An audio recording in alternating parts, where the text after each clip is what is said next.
ইসরায়েলে ইরানের হামলাটি প্রায় 5 ঘন্টা স্থায়ী হয়েছিল বলে দুই মার্কিন কর্মকর্তা জানিয়েছেন।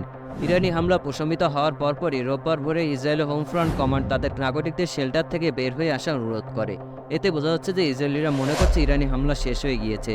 ইরানও ইতিমধ্যে ঘোষণা করেছে 1 এপ্রিল দামেস্কে তাদের কনসুলেট হামলার বদলা নেওয়া হয়ে গিয়েছে।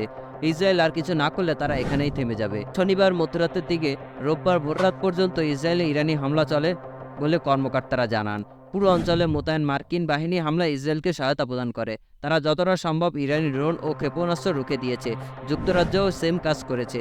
তাদের মিত্র জর্ডানও ইরানি হামলা রুখতে সর্বাত্মক সহযোগিতা করে। তবে তাদের সম্মিলিত চেষ্টার মধ্যে অনেক ক্ষেপণাস্ত্র ইসরায়েলে আঘাত আনেন।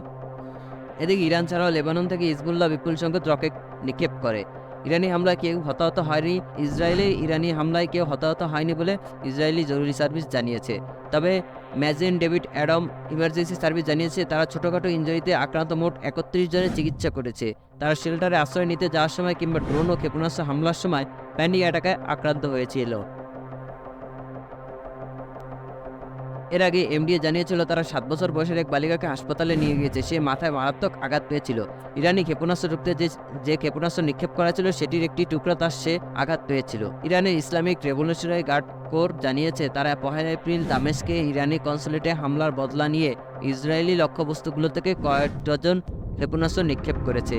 ইসরায়েলি ভূখণ্ডে ইরানি সামরিক বাহিনীর প্রথম প্রত্যক্ষ হামলাটি হয় শনিবার রাতে প্রায় 20 জিএমটিতে। তেল আবিব, পশ্চিম জেরুজালেম সহ ইসরায়েল জুড়ে বিস্ফোরণের শব্দ শোনা যায়। 720টির মতো স্থানে বিমান হামলার সাইরেন শোনা যায়। ইসরায়েলি সামরিক বাহিনী পরে জানায় ইরান 200-এর বেশি কিলার ড্রোন, ব্যালিস্টিক ক্ষেপণাস্ত্র, ক্রুজ ক্ষেপণাস্ত্র নিক্ষেপ করেছে। এগুলো বেশিরভাগই যুক্তরাষ্ট্র ও যুক্তরাজ্যের সহায়তায় সীমান্তের বাইরে ভূপাতিত করা হয়েছে। খুব অল্প কয়েকটি আঘাত দেখা গেছে। এর একটি দক্ষিণ ইসরায়েলের একটি ঘাঁটিতে, আর এতে অবকাঠামোর জন্য সামান্য ক্ষতি হয়েছে।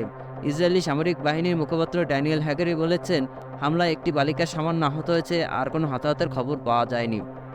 ইসরায়েলের হোম ফ্রন্ট কমান্ড জিএমইটির থেকে ইসরায়েলিদেরকে বোম শেল্টারে থাকার নির্দেশ প্রত্যাহার করা হয়েছে। হামলার পর জাতিসংঘের ইরানি মিশন জানায় তারা সিরিয়ার ইরানি কনসুলেটে ইসরায়েলি হামলার জবাব সম্পন্ন হয়েছে।